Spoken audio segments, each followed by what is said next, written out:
ድንጋይ ተሳለሙ ይላሉ ይሄ ጉዳይ ሚስጥሩ ያልገባቸው ሰዎች لا شريك لك لا شريك لك لا شريك لك لا شريك لك ሲንስ እንደጋግም ቆይተን አጋር የሌለህም ጌታችን ስንል ቆይተን ያ አጋር የሌለው ጌታ አላህ ሳሙ ሲለን ሌላ ቦታ ላይ የሚመለከውን ድንጋይ ሳሙ ሲለን እኔ አልቀዋለሁ ይሄንን ድንጋይ ሳሙት ሲለን እንታዘዛለን ይደንቅ ነው በጣም የሚገርመኝ ነገር ተልቢያ ከዛ በኋላ ይቆማል ይሄንን ለመሳም ያዘጋጀን ይመ ላ ሸሪከ ለክ በቃ ፍጹም አላህ አንድ ነው ብለን ይሄንን ልባችን ላይ አስርጸን ነው ምን ስመው ለዚህ ነው ዑመር ብን አብዱል አዚዝ ዑመር ብን ኸጣብ ረዲየላሁ ዐንሁ ምን አሉ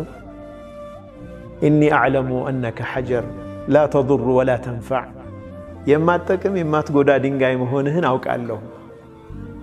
لولا أني رأيت رسول الله صلى الله عليه وسلم يقبلك ما قبلتك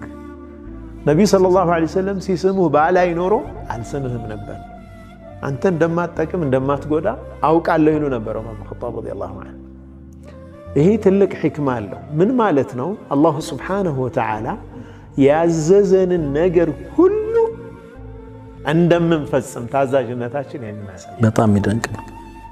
ዙሩ አለን እንዞራለን ቤቴን ዙሩ እና أول بيت وضع للناس الذي ببكة ይህንን የተከበረ ካዕባ ዙሩ አለን እንዞራለን ስንዞር ለምንድን ነው ወደ ግራ የምንዞረው ጠዋፍ ሲደረግ ለምን በቀኝ በኩል ጠዋፍ አልተደረገም ይህም ሌላ ሕክማ ያወጣሉ ዑለማዎች አላህ ነው የሚያውቀው እውነታውን ግን ዑለማዎች ምንድነው ሕክማው ብለው ኢጅቲሃድ ያደርጋሉ ጥበቡን ለመረዳት ማለት ነው ሁለት ምክንያት ያመጣሉ አንደኛ የሰው ልጅ ልብ ወደ ግራ ጋደል ያለች ነች ወደ ግራ ጠዋፍ በሚያደርግበት ጊዜ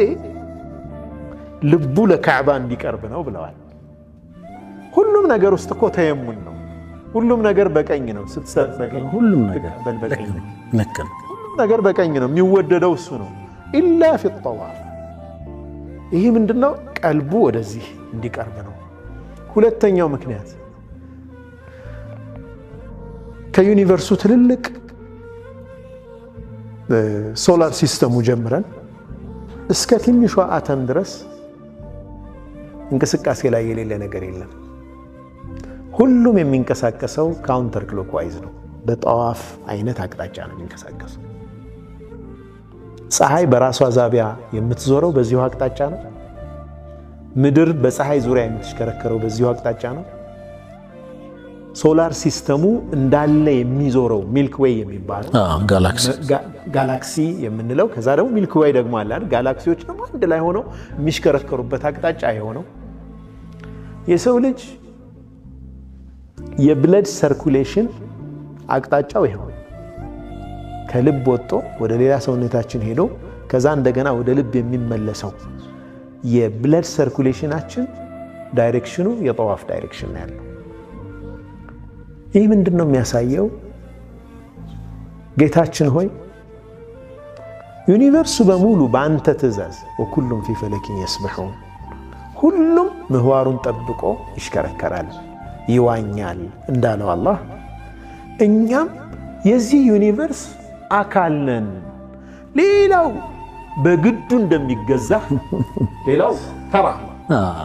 ተገዶ طوعا او كرها نعم ተገዶ ነው ናቹራል ሎው ነው አላህ ባስቀመጠው ህግ ይሄዳል ከዚህ ስርዓት ሲወጣ ከባድ ነገር ይፈጠራል በቃ አለን ከባድ ስርዓት ለምሳሌ ምድር አሁን በምትዞርበት ፍጥነት ትንሽ ሚሊ ሰከንድስ ወደ ኋላ ብትል ከሌሎች ፕላኔቶች ጋር ግጭቶች ይፈጠራሉ ፍጻሜ ይሆናል